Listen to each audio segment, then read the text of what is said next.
उपासक होता है, शंकर का स्पर्श करता है, शिवलिंग का मात्र स्मरण, केवल स्मरण, केवल स्पर्श करता है, तो कहा उसके कौटि कौटि पाप छिन्न हो जाते। तो गर्भस्थ नारी, अरे भाई लिंगायत संप्रदाय का वर्णन हिंगोली से करा था, परली से करा था कि लिंगायत संप्रदाय में शिवलिंग को मानते हैं।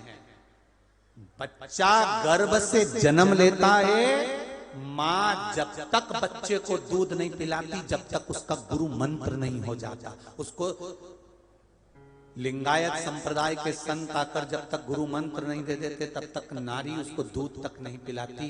यहां तक वर्णन, विचार करिए जरा। तो फिर कौन ने कह दिया कि शंकर भगवान के शिवलिंग को छूना नहीं चाहिए, गर्भवती नारी को स्पर्श नहीं करना चाहिए?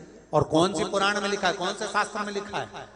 यहां शास्त्र कह रहा है, शिव महापुराण, स्कंद पुराण, लिंग पुराण, नर्मदा पुराण, पद्म पुराण वर्णन करती है। आप दिल से, हृदय से, चित्त से शंकर भगवान की आराधना कर सकते हो।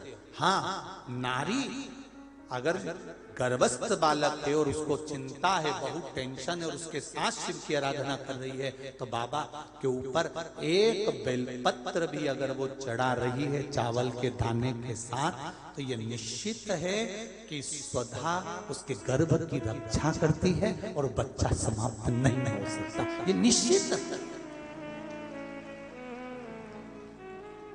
स्वधा तप करी, साधना करी, और तप साधना कर कर स्वधा के सम्मुख में 3 बेटियां प्रकट हो गई हैं। वो 3 बेटी है महाराज, धन्या और कला। ये 3 बेटियों का प्रागट्य सम्मुख में हो गया। आप देख, धन्या, कला, इन तीनों के नाम से जिसको स्वप्न में सांप दिखते हो, मरे हुए व्यक्ति नजर आते हो, या घर में बार बार घात आ रही होती है, तो पितरों की 3 लड़कियां, मेना, धन्या और कला, इन तीनों के नाम से पीपल के पत्ते की बंदरवाल कैसे बांधी जाती है, जिससे घर में सांप भी नहीं निकलते, स्वप्न में सांप नहीं दिखते, और घर में कोई गलत कार्य नहीं होता। जैसे बच्चे गलत संगत की ओर नहीं जाते, मदिरा पान जुआ वैश्यावृत्ति इसकी ओर ना जाएं, वो कथा। अगर गर्भस्थ बच्चा है और नारी को ऐसा लग रहा है कि ये जरूर कुछ परेशानी, कुछ कष्ट जीवन में आने वाला है, हो सकता है मेरे बच्चे को, शंका जो होती है, उस समय पर भी स्वधा का स्मरण मूल हो जाता है।